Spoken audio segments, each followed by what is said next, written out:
ইসলামী আন্দোলন, হাত পাখা, চরমনাইয়ের পীর সাহেব এবং নায়েবে আমির যিনি আছেন, তারা যদি ক্ষমতায় যায়, তারা আসলে দেশ চালাতে পারবে না। তাদের ওই রাষ্ট্রবিজ্ঞান, অর্থনীতি এসবের কোনোটাই শিক্ষা নাই।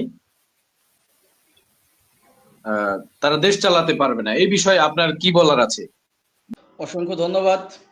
আসলে যে প্রশ্নটি আপনি করেছেন, ইসলামী আন্দোলন বাংলাদেশ বা তার আমির নায়েবে আমির যারা আছেন তারা দেশ চালাতে পারবে কিনা, শুনতে পাচ্ছেন আমাকে? হ্যাঁ, শুনতে পাচ্ছি, বলেন। হ্যাঁ, যে আপনি প্রশ্নটা করেছেন ইসলামী আন্দোলন ক্ষমতায় গেলে দেশ চালাতে পারবে না, এই ধরনের অভিযোগ আছে, আমির নায়েবে আমির বিভিন্ন বিষয় নিয়ে অভিযোগ আছে।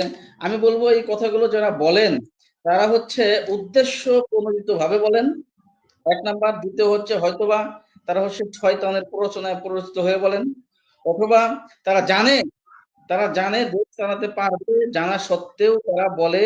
কারণ ইসলামী আন্দোলন বাংলাদেশ, এটা একটা নাম দেখেন, ইসলামী আন্দোলন বাংলাদেশ। তারা হচ্ছে ইসলামী আন্দোলন বাংলাদেশ নামের মধ্যে একটা পরিচয় আছে। ইসলামকে ক্ষমতায় বসানোর জন্য তারা হচ্ছে আন্দোলন করে বাংলাদেশের মধ্যে, ইসলামকে ক্ষমতায় বসানোর জন্য আন্দোলন করে বাংলাদেশের মধ্যে, বিদায় নাম ইসলামী আন্দোলন বাংলাদেশ। 1987 সালে প্রতিষ্ঠা হয়েছে এই দল। 1987 সাল প্রতিষ্ঠা হওয়ার পর থেকে আজকে 2025 সাল পর্যন্ত তারা এই আন্দোলন করে যাচ্ছে, সংগ্রাম করে যাচ্ছে, বাংলাদেশের মধ্যে আন্দোলন করে যাচ্ছে ইসলামকে ক্ষমতায় বসানোর জন্য, ইসলামী রাষ্ট্র পরিচালনার জন্য।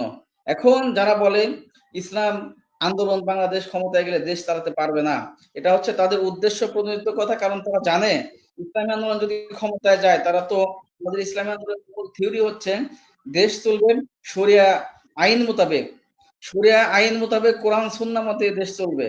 এখন শরিয়া আইন যখন প্রতিষ্ঠা হতে যাবে বা শরিয়া আইন যখন আপনি কার্যকর করবেন দেশের মধ্যে, তখন যারা চোর, বাটপার, ধর্ষক, জেনাখোর, চাঁদাবাজ, ডেন্ডারবাজ, অতএব এই ধরনের যারা আছে, যারা হচ্ছে পশ্চিমা সংস্কৃতি যারা ভালোবাসে, যারা লালন করেন, যারা হচ্ছে এই হিন্দুয়ানি প্রতিষ্ঠা করতে চায়, আমাদের এই দেশটাকে রাম বাম এরকম বানাতে চায়, মোট কথা যারা ধর্মীয় রাষ্ট্রনীতি বা ধর্মীয় রাজনীতিকে যারা অপছন্দ করে, ধর্মীয় রাজনীতি বিরোধী যারা, তারাই এই কথাগুলো বলে থাকে।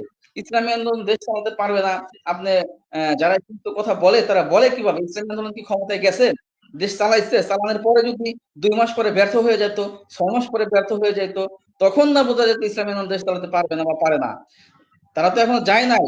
ক্ষমতায় যাক, ক্ষমতায় দেন আপনারা, তারপরে দেখেন চালাতে পারবে কিনা। আমি চ্যালেঞ্জ করে বললাম, পূর্বের আলোচক থাকলে ভালো হতো, ইসলামী আন্দোলন বা ইসলামী দলগুলো